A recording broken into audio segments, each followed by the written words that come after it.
भिड़ूंगा। अकेले ही इसका भक्षण करना चाहती है।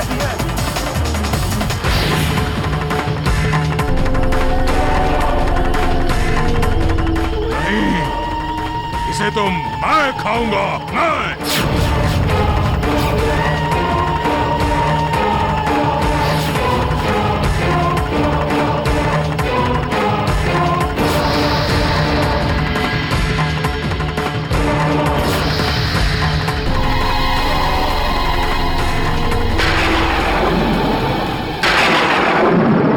शास्त्र कहते हैं नारी पर हाथ उठाने वाला और उसे नहीं रोकने वाला दोनों ही पाप के भागी हैं। कायर, कायर है तू। ऐसा दुस्साहस, मृत्यु तो तेरी निश्चित है। अब इस मृत्यु की भयानकता देखेगा तू।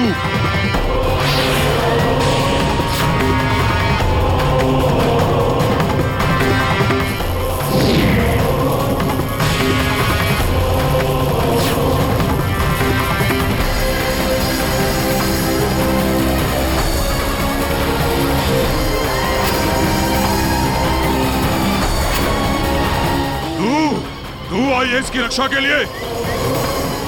इसकी मृत्यु के पश्चात अगली बारी तेरी है।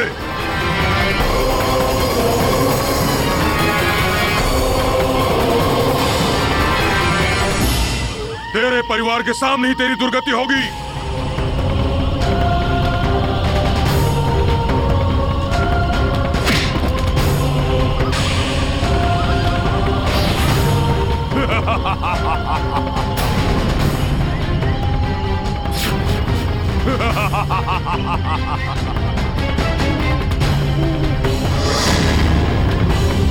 नहीं अर्जुन, नहीं, ये द्वंद्व है। ऐसे में भीम की सहायता करना न्यायोचित नहीं होगा।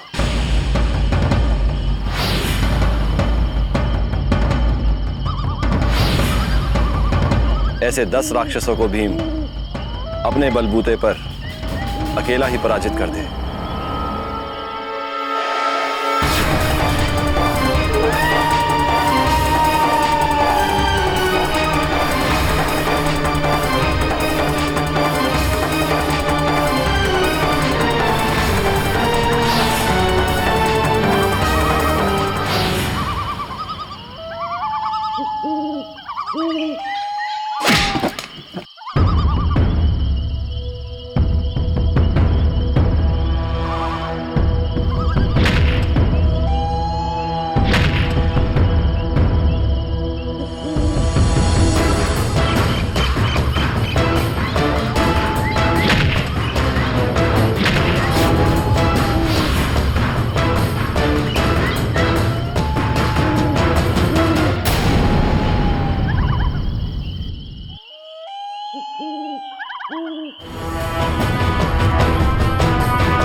देवी, जिस राक्षस ने आपके ऊपर प्रहार करना चाहा था, मैंने उसको इस पाप के दंड स्वरूप यमलोक भेज दिया है। अब आप निर्भय होकर जा सकते हैं। हे वीर, वो राक्षस मेरे भ्राता थे।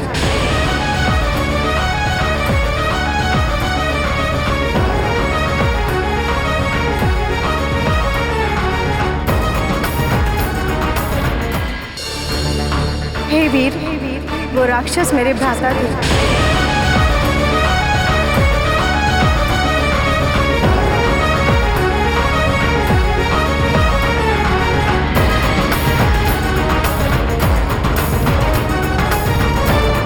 तब तो हम आभारी हैं। हमारे प्राणों की रक्षा के लिए तुमने अपने भ्राताश्री के वार ही पलट दिए। इसका एक कारण है देवी।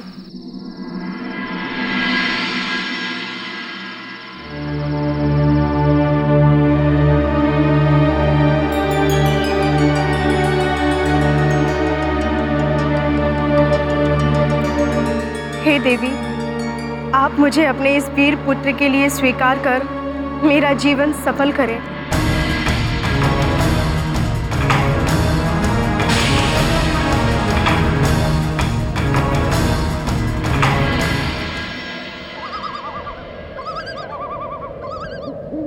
माते, हाथ रख दीजिए ना इनके माथे पर। जोड़ी तो बहुत सुंदर लग रही है। माते, माते, सहदेव का कहना अनुचित नहीं है। मुझे भी कुछ ऐसा ही लगता है। भ्राताश्री, आप भी। तुम्हारा नाम क्या है पुत्री? हिडिंबा माते। माते, इसमें ऐसी तो कोई आपत्ति नहीं है। अपने भाई के वारों से भीम की रक्षा कर इन्होंने भीम पर कुछ अधिकार तो पा ही लिया है। किंतु कठिनाई यह है कि हम भीम को अपने से अलग यहां जीवन व्यतीत करने नहीं छोड़ सकते, और राक्षस कुल की कन्या का हमारे साथ निर्वाह नहीं हो सकता। हे माते, मैं जानती हूँ कि मैं मनुष्यों के साथ सदा के लिए नहीं रह सकती, ना ही मैं आपके पुत्र को आपसे सदा के लिए मांगूंगी। वो मेरा अधिकार नहीं। आप जो उचित समझे कृपा करें। आप अपने पुत्र को मेरे साथ कुछ समय के लिए छोड़ दें। इनसे मैं पुत्र रत्न पालूंगी और अपना शेष जीवन उसके सहारे ही काट लूंगी, और फिर मैं आपके पुत्र को आपके पास वापस भिजवा दूंगी।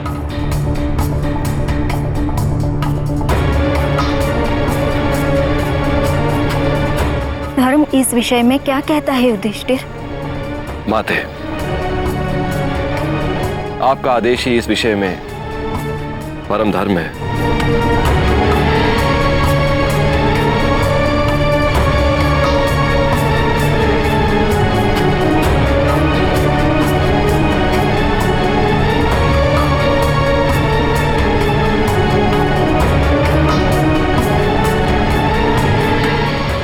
मैं तुम्हें अपनी पुत्रवधू के रूप में स्वीकार करती हूँ।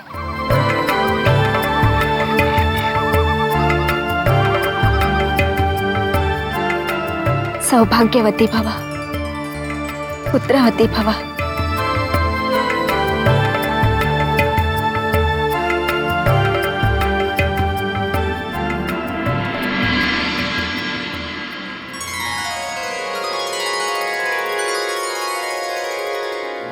नारायण नारायण। प्रभु, ये क्या हो रहा है? पांडु पुत्र भीम का विवाह एक राक्षसी से? हे मुनिवर, ये कोई संयोग या अकारण हुई घटना नहीं। हिडिंबा के वीर भीम से मिलने और विवाह के पीछे दो विशेष कारण। पहला, हिडिंब राक्षस का संहार, और दूसरा, हिडिंबा और भीम से पुत्र रत्न की उत्पत्ति। घटोत्कच, जो आने वाले कुरुक्षेत्र के युद्ध एक अति महत्वपूर्ण भूमिका निभाएंगे। आहा, प्रभु आपकी लीला अपरंपार है। कहाँ का तार लेकर कहाँ जोड़ देते हैं प्रभु आप। शेष पांडु पुत्रों के बारे में तो सोचा होगा, क्या होगा उनका आने वाले समय में। हे मुनिश्रेष्ठ, भविष्य में क्यों झांकना चाहते हैं आप? अभी तो वर्तमान को ही देखिए। जहां जीवन शेष पांडु पुत्रों को वो ज्ञान दे रहा है जो कदाचित हस्तिनापुर के राजभवन में उन्हें कभी ना मिलता। एक चक्र नगर की गलियों में द्वार द्वार पर भिक्षा मांगते पांडु पुत्र जीवन का एक नया रूप देख रहे हैं।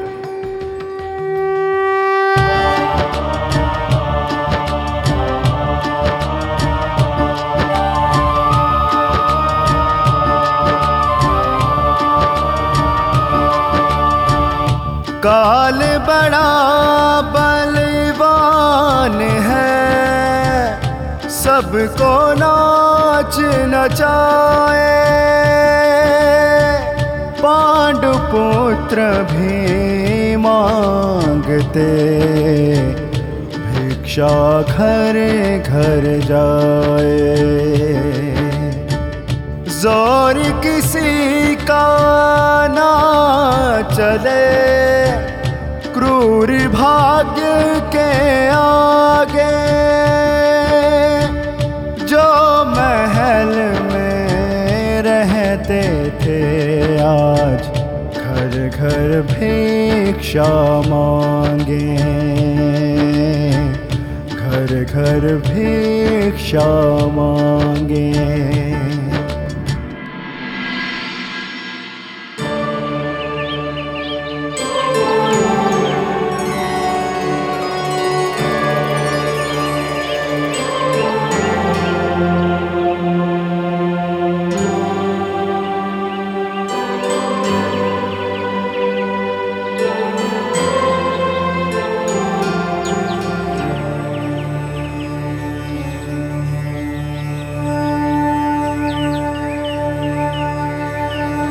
माते, हम भिक्षा ले आए।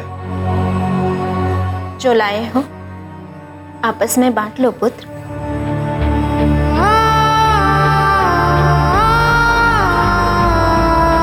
सत्य कहें तो भीम के बिना ना ही भोजन करने बैठने का और ना ही बांटने का आनंद आ रहा है। वो यहां होता तो अवश्य हट करके अपने लिए बड़ी सी ढेरी लगवाता। अब तो बहुत समय होने को आया, अब तक तो उन्हें आ जाना चाहिए था। भाभी वहाँ पेट भर खिलाती होंगी कदाचित, इसीलिए तो उन्हें हमारी याद ना आती होगी। यदि याद ना आती होती तो सब कुछ छोड़ छुड़ा कर यहां आने के लिए क्यों उतावला होता मैं? भीम, आ गए तुम।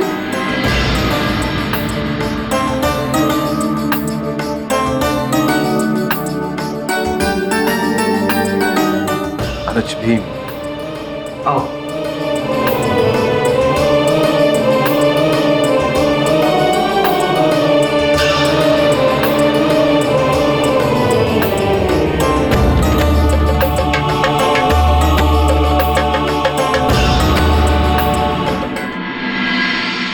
नहीं सरपंच जी, ऐसा अनर्थ मत कीजिए।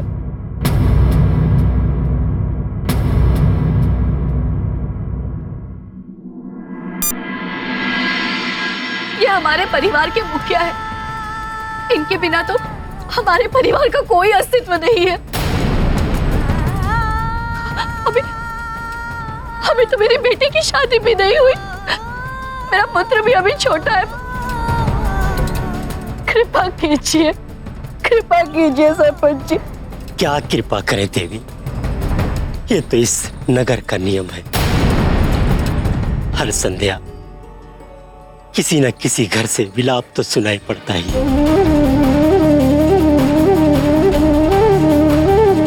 क्या करें जो आज आपके घर की बारी आई है।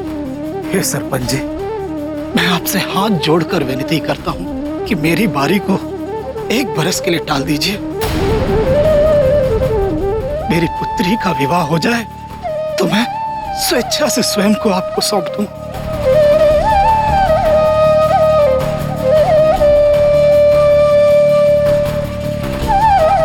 हे ब्राह्मण देव, एक आपके लिए नियम बदला तो हर किसी के लिए बदलना पड़ेगा।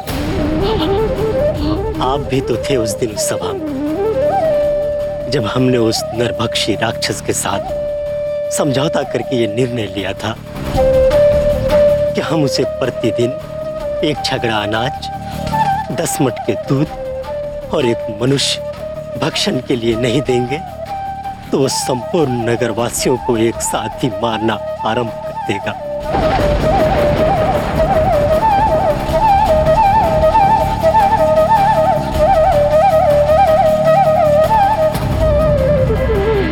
आप जानते हैं ब्राह्मण देव, बात मेरे हाथ में नहीं। आप प्रस्थान की तैयारी करें। नहीं, मैंने नहीं जाने दे सकती। नहीं सरपंच जी, यदि हमारे घर से किसी का जाना अटल ही है तो कृपया मुझे जाने की आज्ञा दीजिए।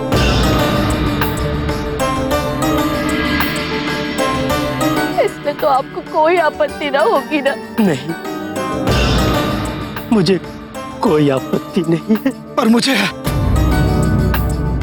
ये तुम क्या कह रही हो? तुम्हें मैं ब्याह कर लाया हूं। तुम्हारी रक्षा करना मेरा धर्म है और तुम्हें भेज दूं मैं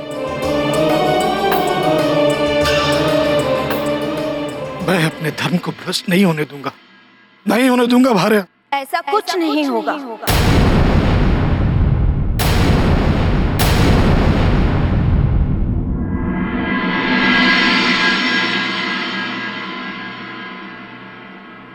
हमारी आपसे एक विनती है। देवी, पहले आप अपना परिचय तो दीजिए। है सरपंच जी, हम और हमारे पुत्र इस नगर में इनके घर में अतिथि बनकर रुके हुए हैं। आप सबका बड़ा उपकार है हम पर। मेरे पुत्र आपसे भिक्षा मांगकर लाते हैं और उसी के सहारे हम अपना जीवन व्यतीत करते हैं। आपके इन्हीं ऋणों को चुकता करने का एक स्वर्णिम अवसर मिला है हमें। आप ब्राह्मण परिवार में से किसी को न भेजकर मेरे एक पुत्र को उस दुष्ट राक्षस के पास जाने दें।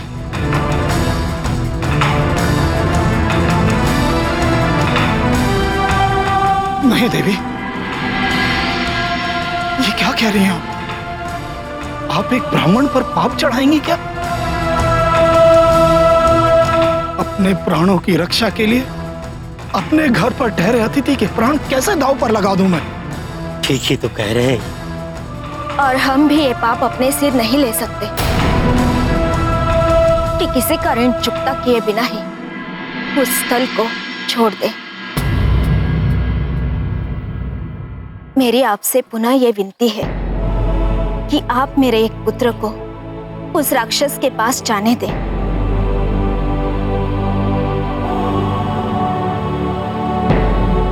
देवी, आप ये तो बताएं, आप अपने किस पुत्र को भेजना चाहती हैं?